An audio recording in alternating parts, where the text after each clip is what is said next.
they searched for me 3 days and never found me. Who would have thought almost 3,000 years later I would show up in Hollidaysburg, Pennsylvania? Well, I hear you've been talking about me the past 7 weeks. You probably have your quota of Elijah stories. But you may not know this about me. I belong to a unique club of only two. You see, in all of human history, there have only been two individuals who lived and never died. The first one was, anyone know? Enoch, who had such a close relationship with our God that God took him directly to be with him. He was 365 years old. And you thought I was an old coot. I don't know why God chose to take me directly to heaven. It wasn't as if I was extraordinary. I was an ordinary man from a podunk town in Gilead. Yet God used me to do so many extraordinary things. And it wasn't my power. It was His power flowing through me. See, in my life, I experienced the good, the bad, and the ugly. And when I think of Jezebel, I think ugly. Not because she was so ugly on the outside, but she was ugly on the inside. Ugliness runs clear to the bone.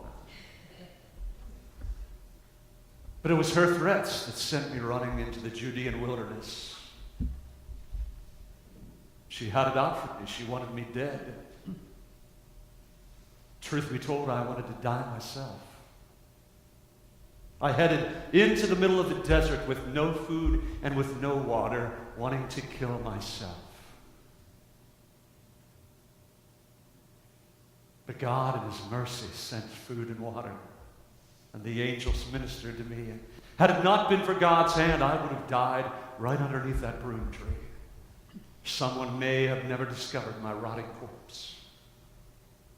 But if God wants something to happen, God is going to do whatever is necessary to make it happen.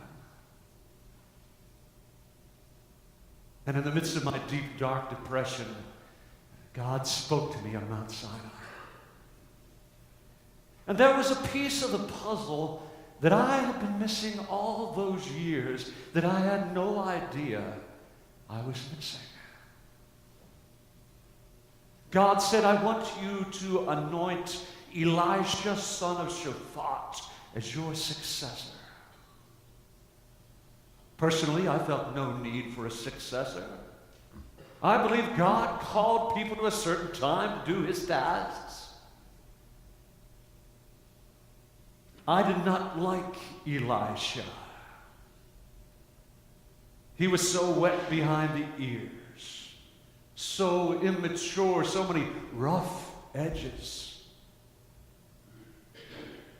But an amazing thing transpired. The more and more I poured my life into that young man, the more my own relationship with God grew. And I came to love Elisha, to love him as my very own son. And so I mentored him. I guided him in faith. I taught him what it was to be a prophet and a mighty man of God. Face it, when we get old, we get a little crotchety. We might even fall into grumbling or complaining a little here or there.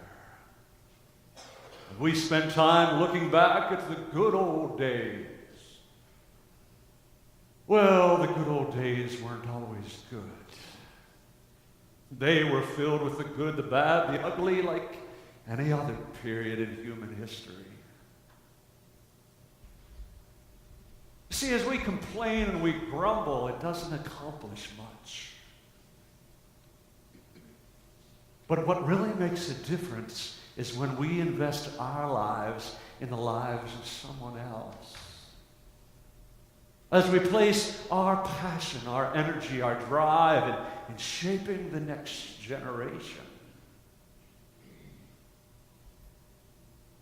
Well, the time had come when I knew I would leave this earth. What would you do if you had only one day left to be on planet Earth? Elisha was traveling with me as we were in the region of Gilgal. I tried to get him to stay there.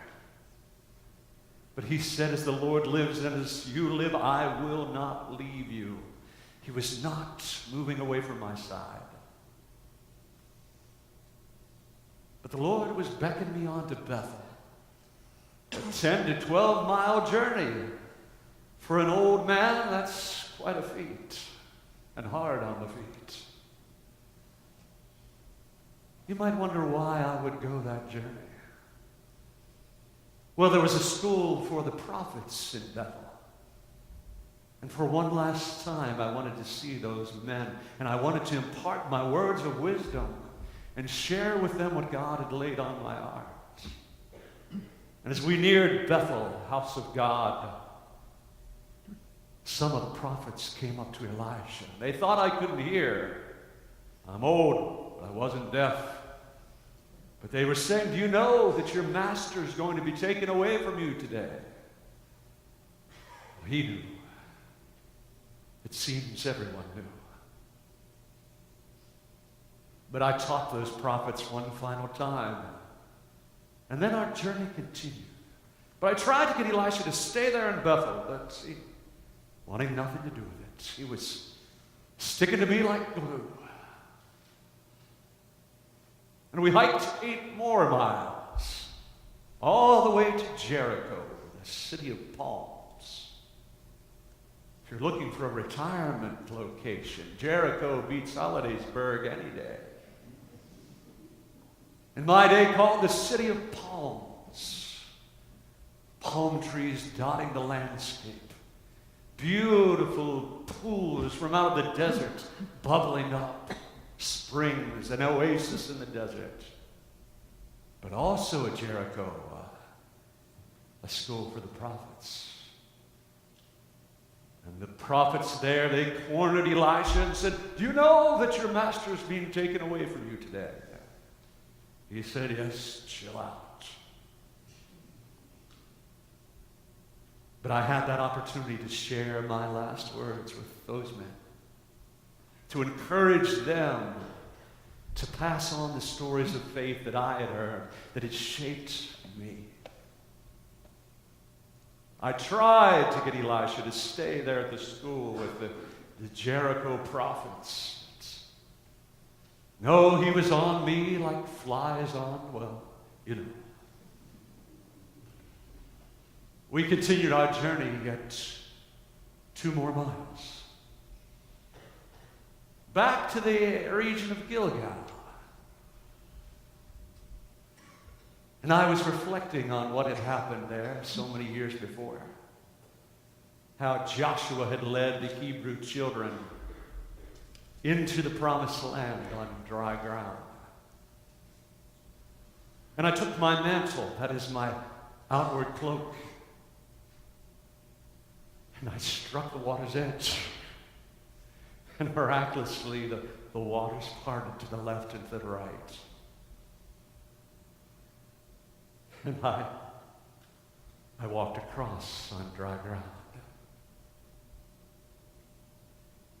I looked to my young protege in the faith, and I asked Elisha, what is it that you would like for me to do for you before I leave this place?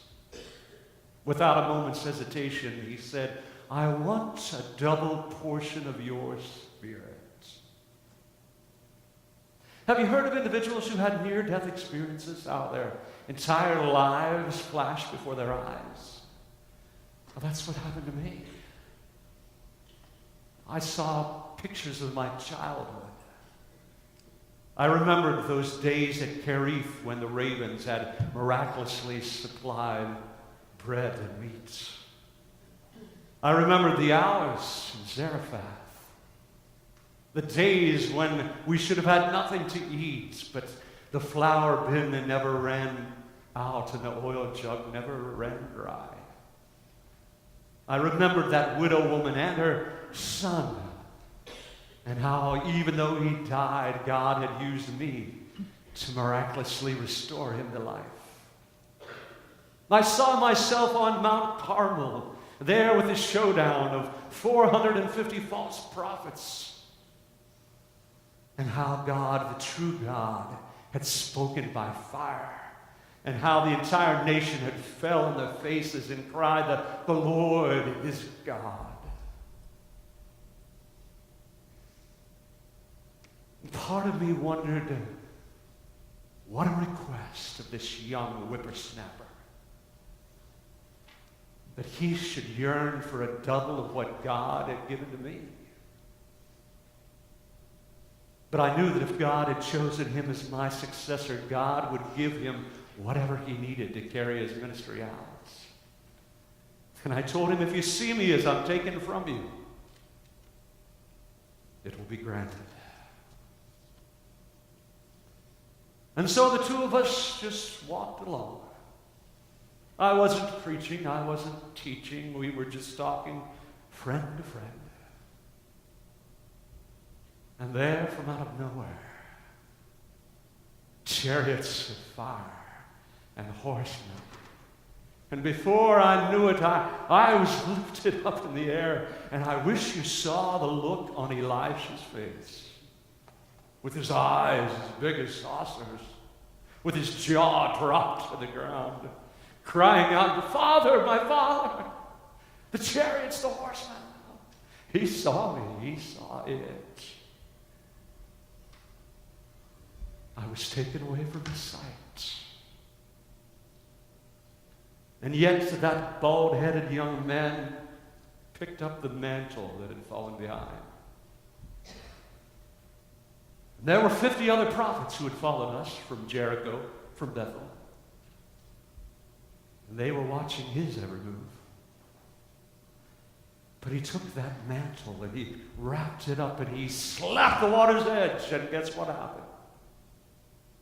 The waters parted to the left and to the right. And the prophets declared, the spirit of Elijah is now on Elisha. And I'm so proud to say that that young man received a double portion of my spirit, because God used him to do much greater things than I ever did. And nothing warms my heart more than knowing that I not only impacted my own generation, I impacted the generations to come.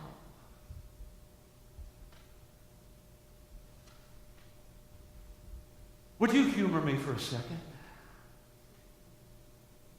Would you look at the people sitting to your left? It's that way. And would you look to the people sitting on your right? Would you look at those sitting in front of you? Look to those sitting behind you?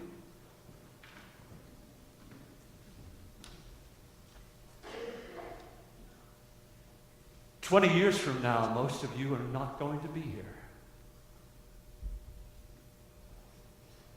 Most likely you won't be whisked up in a whirlwind.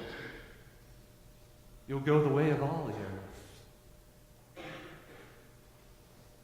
But I wonder, what will the church be like then? Who will be here? You see, the mantle is a symbol of God's authority, God's power. And the things of God are to be passed along from one generation to the next. And sometimes as we travel our geriatric journey, we get stuck in a place just making ourselves comfortable. And we think we're doing the right thing if we pass along our assets and our properties and our buildings. But if we are not passing along seeds of faith, we are neglecting what is most important.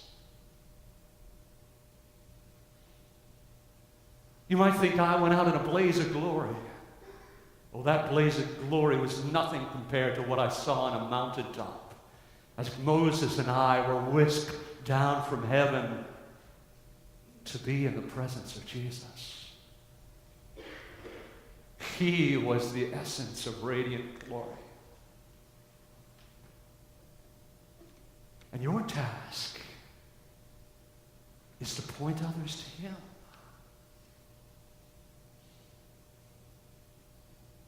You see, we are to sow those seeds of faith. We are to be the ones who share and impact generations to come. And if we choose to stay in a comfortable spot, doing what we've always done, singing the songs that make us comfortable, worshiping in a style that fits only us, how can we expect for the next generation to follow? We must change. We must adapt. For we're always one generation away from the church closing its doors. And I think the church has already lost 2 generations. There isn't time to let anyone more be lost. You see, you can leave behind a blaze of glory. Those seeds of faith that you plant, that person you mentor, that child you guide in the faith, you are shaping generations to come. You see, my friends, the mantle is in your hand.